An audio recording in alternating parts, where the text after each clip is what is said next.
What's up? This is Ray. Welcome back. Hey, we got a cool analog episode today. We're going to be looking at Kodak Tmax 100 and 400 film. So this is going to be a full review to see what it's capable of. When I first started shooting this film, I didn't really know what to think, but I'm going to show you an image right now. This is probably the best image I've shot, period, on 35mm, in my opinion. This was shot on a almost 70-year-old Leica 3F with a 50mm scimitar lens that's also the same age. When you look at this photo, it looks to me medium format. I started shooting medium format a couple years ago because I wanted more detail, more 3D effect. And looking at this image, it looks exactly or better than some of my medium format photos. So for that reason, I kind of almost stopped shooting medium format when I started using this film and camera combination. So that's the point of this review. I think Tmax film is kind of the perfect film for several reasons. Different people have their own favorite films, but I think favorite and perfect are kind of two different things. So yeah, if you're curious about a high performing film, if you think 35mm isn't sharp enough, isn't detailed enough, you might want to check out this review because I'm going to show you a lot of image examples and how to use this film, how to get the most of it. So yeah, stick around. We're going to get right into it.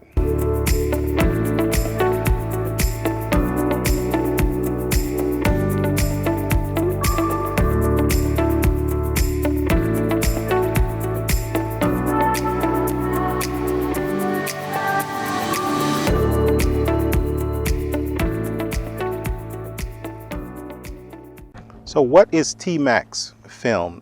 It's a tabular grain film. That's what they call it. The grain structure is different. And the whole point of it is it allows the film to accept more light, to be more light sensitive while still having a finer grain, as opposed to something like Tri-X that has a thick, chunky grain, or HP5 even. There's nothing wrong with a thick, chunky grain. That can be a beautiful look and aesthetic, but there are times when you do need as fine a grain as possible. For example, if you're shooting a landscape and you want the trees and the leaves to have as much detail, or if you're doing certain kind of fashion photography where you need to show the detail in the clothes or the accessories that a model is wearing, that's when you will need a film like this, or one of the reasons at least. So that's the basics of it. I don't know the full mechanics of it, but that's the reason and the times you will use it. There's no way you could have faked it. No, you're not that good. I know you love me, I felt it. So strong, that strong. And it was something kind of crazy. It was crazy, but never not honest. I know you love me, I felt it, but you're gone, so gone. When I know you're not alone, I can't help but feel alone. When you say you're on your own. Okay, so I'm going to show you the first roll that I shot with this film. I shot it in my Leica 3F again with the same 50mm lens. Look at this image of my daughter. What I really love about it is I was able to get the exposure pretty perfect, the focus pretty perfect, and I developed myself. So look at the detail. Look at the detail you could see in the clothes. You can almost see the fabric detail. Almost each strand of hair you can see. That's what I really appreciate, especially in 35mm. A lot of times you don't get this fine detail. And look at the way it renders, even in the out of focus area. It's a fine grain film, but you can still see the grain. Still has that analog look. So it's like the perfect combination of analog sharpness without looking too digital. Sometimes if you shoot it in medium format, under certain situations, it can even look digital. But for 35mm, I think it's a perfect application. Okay, so as I mentioned, I shot a lot of these in 100 ISO and 400. What I'm going to do while I'm talking, I'm going to play some 400 ISO images for you now. What's historically correct about 400 ISO. It's normally, the grain is normally bigger, thicker, chunkier, and grainier. But as you look at these images, and if I compare them to the 100 ISO, there's many times I can't tell which one I used. So when you choose this film, you kind of you don't need to go by which is the smoothest or which is the grainiest. They're both very fine grain. You really want to go by which one gives the right light sensitivity. And since I live in Florida, it's super bright here, I usually almost always choose the 100 ISO because I like to shoot with my lenses more wide or open to get a more shallow depth of field. But yeah, as you look at these photos, you could choose for yourself. What do you think? Is there a difference in the 400 or the 100? It's hard for me to tell. Hey, check this out. I want to show you something interesting that this film can do with the detail. I'm going to show you a photo now of a mausoleum. This is part of a cemetery. But look at this door, this metal door. It's almost like you could feel the texture on it with this 35mm film. When you look at the marble, the amount of detail, it's like you could feel the coldness of it. So this film plus the combination of the Scimitar lens, I think I shot it at 5.6. Those two don't just bring a look, but it gives a feeling.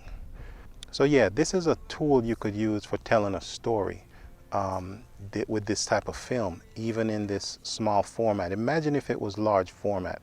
It would be crazy the amount of detail it was bringing out. So this particular photo I kind of had to show you, and I really rarely shoot vertical images, but it really works in this particular shot. We are timeless. We are timeless. Waves washing over the sand on my feet. Time is an ocean and I'm lost at sea. Tomorrow won't find us, but I still believe. Searching for you is looking for me. We are timeless. We are timeless. All right, so now I'm going to tell you kind of the most important thing. The best thing about this film for me is, since I develop and scan my own film, it's a process, right? So when I develop this film, it scans almost perfectly flat. That's very important because some films, they have this bow in it. When you put it in the scanning tray, it doesn't lay flat and it causes a lot of problems. So that's one thing I like about this thing. The next thing that no one talks about is, even if you overexpose a shot, it looks like the emulsion they put on this film is so thin that those overexposed shots are still see-through. The light of the scanner can still penetrate and shine through those overexposed spots. So the point of that is, even when you overexpose, you can still get good-looking scans that you would never know they were overexposed. There's a lot of films like Ultrafine Extreme. That emulsion is so thick that sometimes if you overexpose it, the light won't penetrate it and it looks horrible. And it's like almost impossible to save that scan. So that's kind of one of my favorite things with Tmax 100. I think it's probably the most forgiving film. Some people say Tri-X is the most forgiving film. I don't know. At least from my results, I haven't had a bad photo with Tmax yet, even when I messed up the metering. So that's just something to keep in mind. All right, check this out. This is something interesting to consider. Let's compare Kodak T-grain to Ilford T-grain film. When I scan Kodak films, generally it's easy for me to edit. I just add a simple S-curve. And if you're not sure what that means, is I'll lower the blacks a little and raise the highlights a little, and it's kind of perfect. But I notice when I shoot Ilford films, like Ilford Pan F and 100 and those T-grain films, I have to change the curve and do some weird things. Sometimes, in some cases, I cannot raise the highlights or it'll blow out too soon. So it's not a normal S-curve. It's just a weird curve. So it takes me longer for some reason to edit those Ilford films. This doesn't apply to Ilford HP5 though. Only the tabular grain film. So I'm curious, how do you guys compare those? I don't get a lot of opportunity to shoot a ton of different black and white films, but what's your experience shooting and editing Kodak T-grain films versus Ilford? Maybe there's something I can learn. All right, so that is my take on Kodak Tmax. Hopefully this video gives you a good idea of what it's capable of at its best.